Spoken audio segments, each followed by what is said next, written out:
السلام علیکم ورحمۃ اللہ وبرکاتہ۔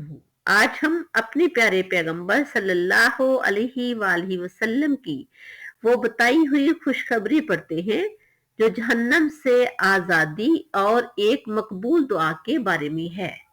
رسول اللہ صلی اللہ علیہ وآلہ وسلم نے ارشاد فرمایا کہ بے شک رمضان کے ہر دن اور اس کی ہر رات میں اللہ تعالیٰ جہنم سے لوگوں کی گردنوں کو آزاد فرماتا ہے، اور بے شک رمضان کے ہر دن اور ہر رات میں ہر مسلمان کے لیے ایک مقبول یعنی قبول ہونے والی دعا ہوتی ہے۔